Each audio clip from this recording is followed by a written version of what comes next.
No pan-India response to a crisis can be complete without the participation of its people and institutions. As India battles COVID-19, its researchers, scientists, industry, startups and civil society have all joined their hands to come up with innovative solutions which are being supported by the government. So what are these science and technology solutions and how are they being supported by the government? To talk about that and more, we have with us Secretary, Department of Science and Technology, Ashutosh Sharma. Welcome Mr. Sharma to DD India. Namaskar. Let me begin by asking you about the priority areas of your department since the emergence of this crisis. Yeah, so to begin with, let me tell you that just in a month and a half, the response of our scientists and scientific institutions was tremendous. It was extraordinary with the speed and commitment and enthusiasm. So because of that, many things have become possible, many things are happening very, very fast. In terms of priorities, look, this is a multi-dimensional virus, this is a multi-dimensional problem, so our response also must be on several fronts.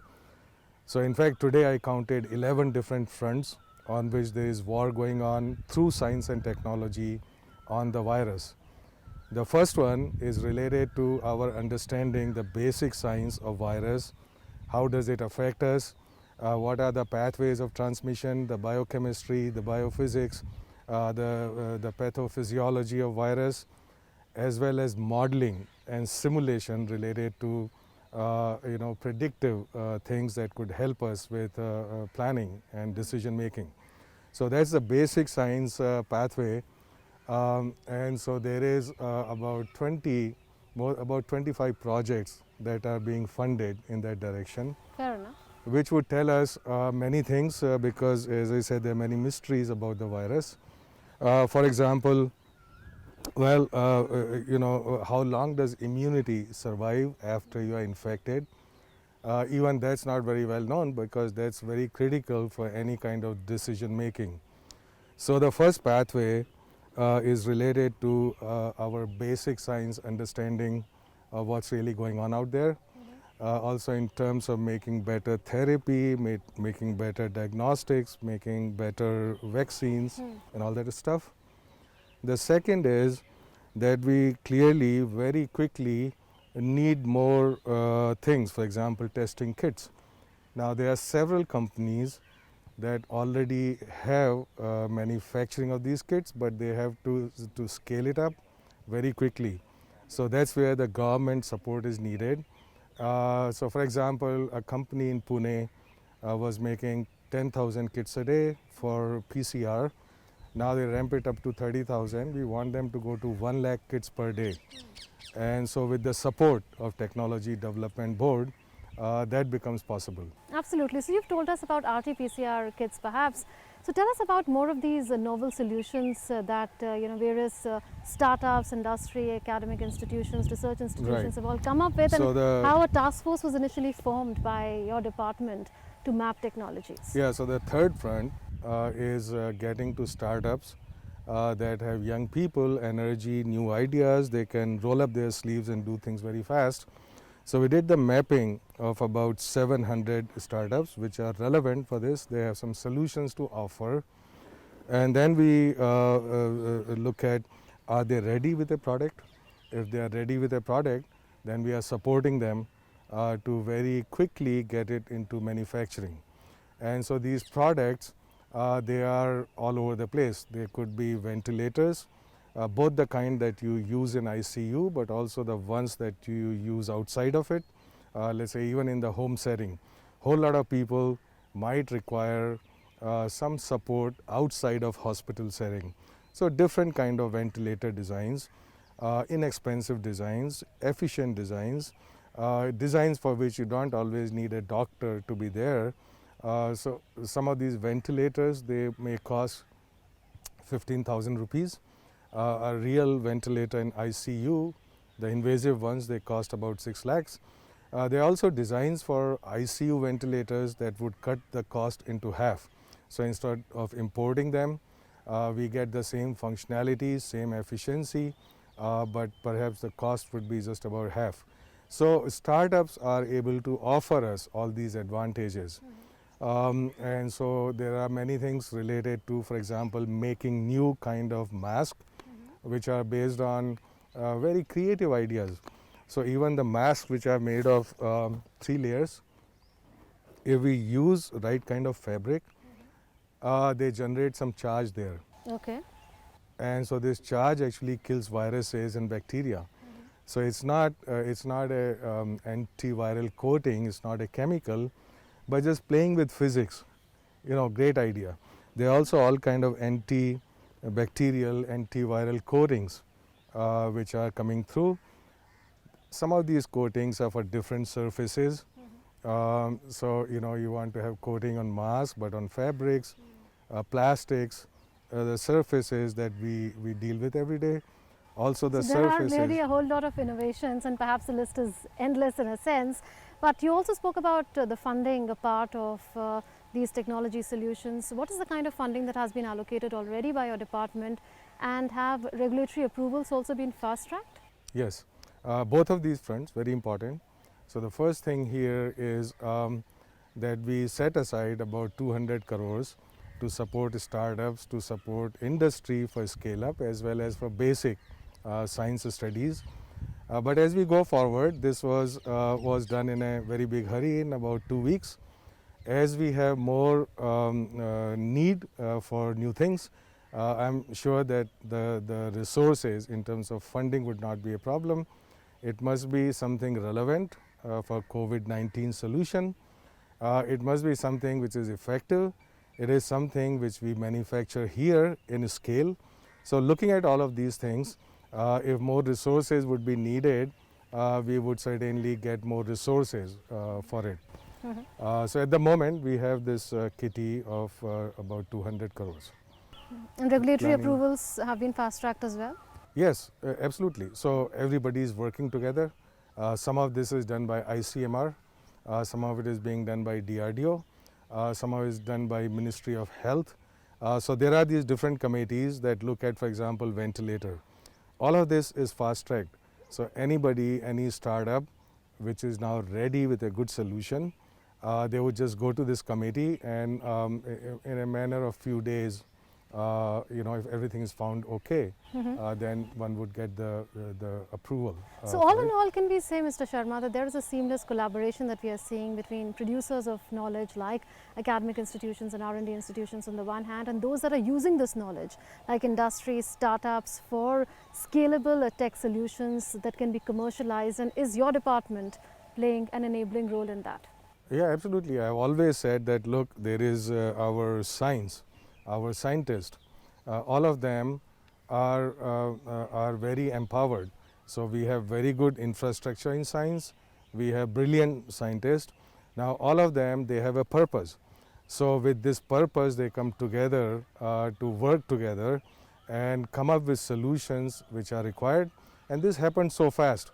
Indeed, I mean, in other places, other times, something that might have taken months or years is being done within 4 weeks. So this is tremendous. Now it is clear that what we need, not just for solutions of COVID-19, but all our technology solutions, our need for Make in India, for doing indigenous manufacturing, all of that, there are a lot of lessons that we are learning now, which is, like you said, connecting the knowledge generators with knowledge consumers. So knowledge generators are academia, R&D labs, they are all of these IITs, universities, and so on. And there is tremendous infrastructure and people there. So now they are being connected seamlessly with the startups, with industry. To give you an example, the Sri Chitra Institute of Medical Science and Technology, they came up with nearly 15 solutions in every area, whether it is disinfecting booth and tunnels, whether it is rapid new diagnostics. In fact, they had a breakthrough, which I think would be a global breakthrough in diagnostics, in doing things much more rapidly, doing things at a fraction of a cost, and so on. So in all of this, when they started working on it about month and a half ago, they already had tied in with industry, with companies that would manufacture this product. And so in fact they were working together from point zero. And this is what we need.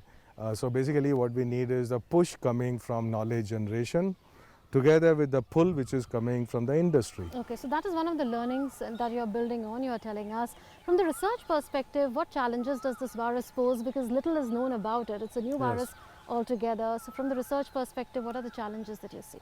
So research perspective, the challenges are in terms of course, the drugs, vaccines, and understanding, basically, because drugs and vaccines work on your basic understanding, basic science of how the virus works and how do you block those pathways by which virus would get access to body cells.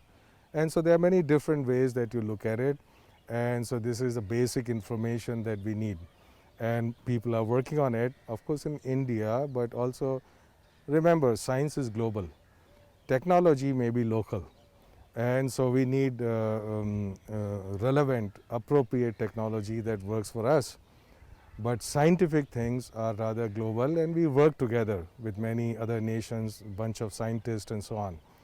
And so a lot of interesting things are happening in that direction very, very quickly. Okay. In which directions are we exploring solutions, because there's neither a drug there nor a vaccine there for COVID-19, and are yoga and meditation practices part of the answer? Yeah, so you see, you rightly said that there is right now no drug and there is no vaccine. So we need to still manage the disease. So it is basically testing, tracking, and testing, tracking, and taking all the measures. For example, efficient mask, distancing, disinfecting. So all of that, and wherever confinement is required, doing that. For example, this Arogya Setu is a good example of keeping track, for example. So already there are more than 5 crore users now. This would be far more effective once the number of users goes up to over 50 crores, for example. So at the moment, certainly other things are related to boosting your immunity. In fact, Ayush is launching a study on that particular aspect. So if we look at COVID related things, there are three important things. One is boosting immunity. Second is related to reducing stress. Sometimes, people just sitting at home, they also get a little bit worried when times are changing, when there is disruption in normal life. People get worried, they have stresses, right? So this is not really, this is not a technology problem. So for example, we started a new program. Can certain aspects, certain practices of yoga and meditation help reduce the stress of that kind? And similarly, can it provide support for our to our respiratory system? So three aspects are stress, worry, respiratory system, and boosting immunity. And there could be some traditional wisdom related to it, but we want to scientifically investigate that traditional wisdom. We want to be sure about when it works, when it does not work, and so that particular program would investigate, has started to investigate these aspects, which could be very useful in managing COVID-19 situations and provide solutions. Absolutely. So you're open as far as that is concerned. You are saying there will be scientific investigation on that. Having said that, is crowdsourcing also taking place to get innovative ideas from the people? Yes, it's all about people. So unless people understand and they participate, nothing that is put out there would be very useful. There's a competition challenge perhaps that you've launched? It is a competition, so National Innovation Foundation, which works in scouting for grassroots ideas. So they have a connect with farmers, we have a connect with the small time places, rural areas and so on. So all of them are being brought in as providing ideas. So there is a challenge out there which says, oh, if you got an idea about how do you want to educate people, how do you reach to them, remember, innovative, creative ideas which are scalable and which are implementable. So we focus on that, as well as new designs. So a person working in the field sees the challenges and the solutions in a little different way than maybe we do, right? So therefore, we want to make sure that we capture all the relevant, worthwhile ideas and then put them into practice. So this particular challenge by National Innovation Foundation is in that particular direction.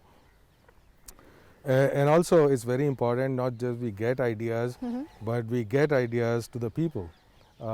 Especially there are a lot of fake news going on, so people need to know what is right, what would work, what is tested, and so on.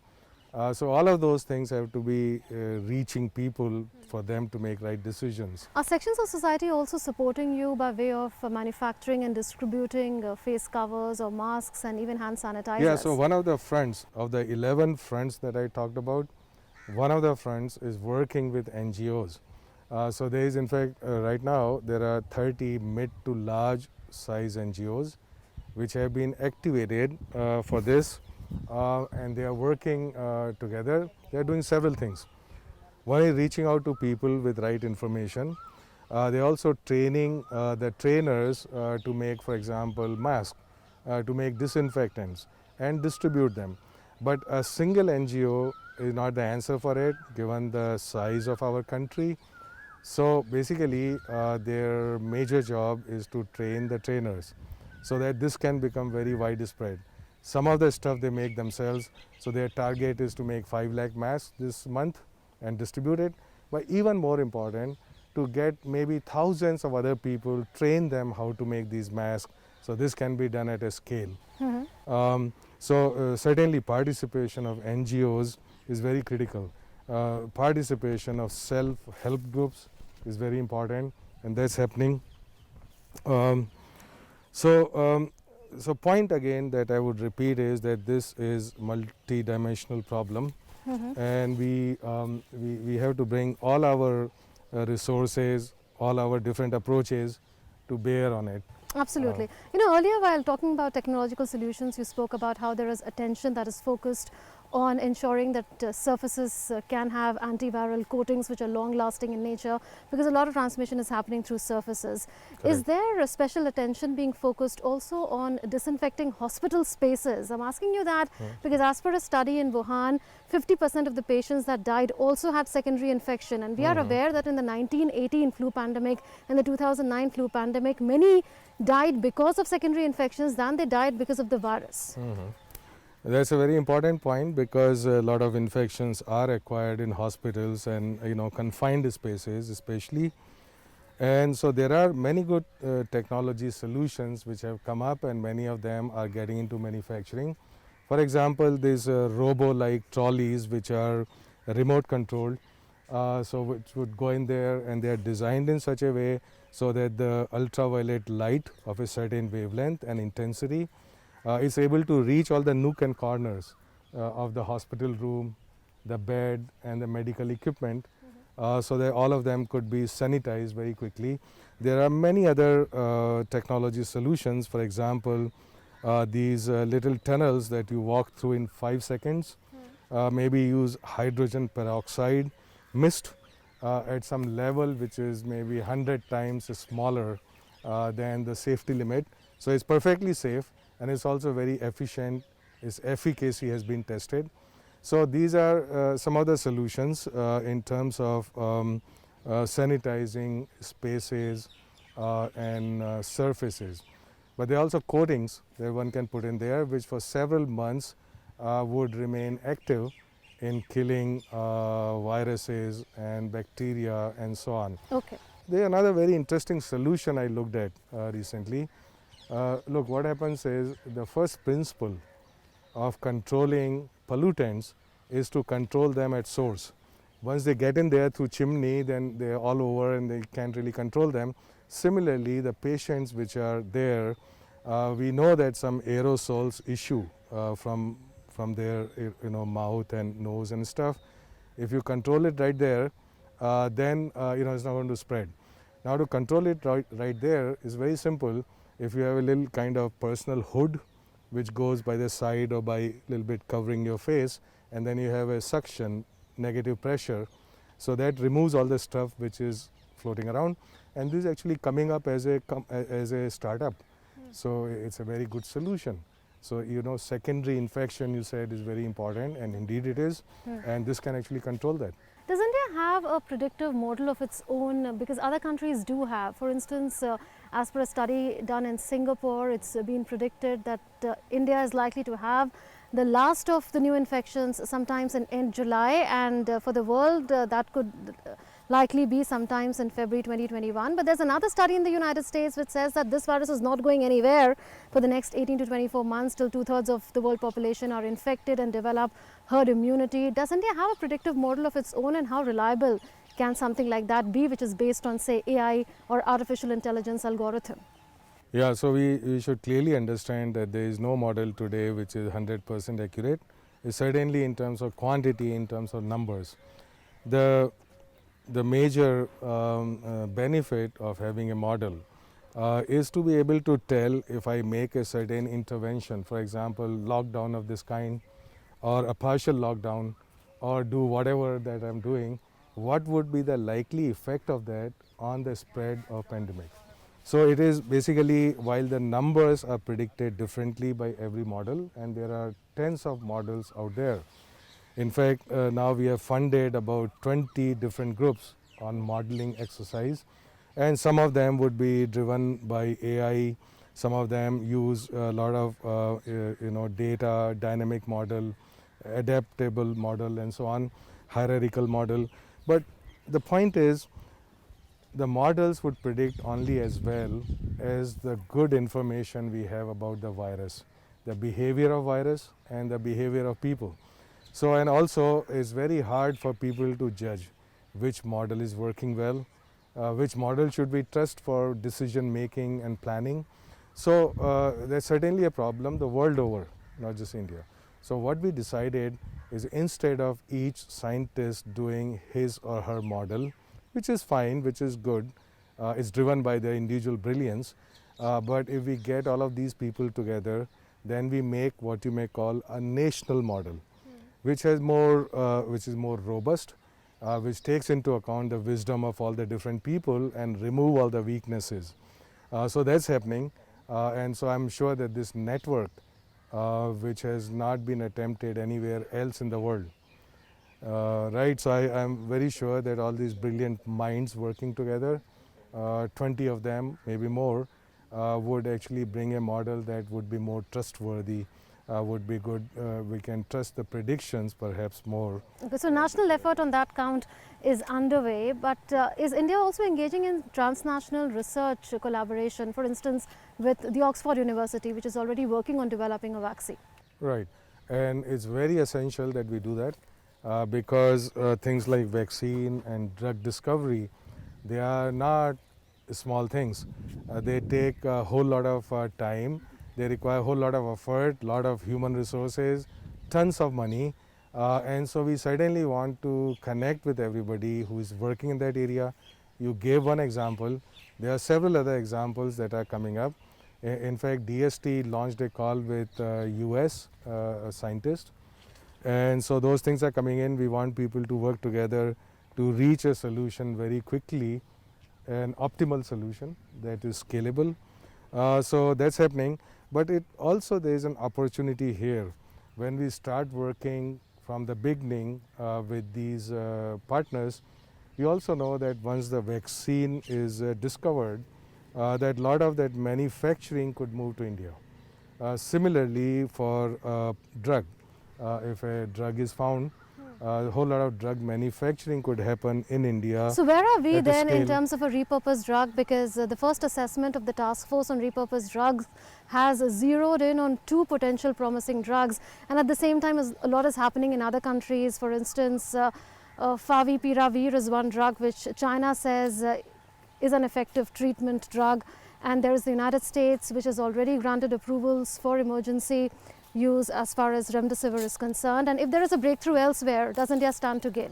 Yeah, so at this moment as we talk, there is no real big breakthrough in the sense that everybody agrees that this is the drug to use.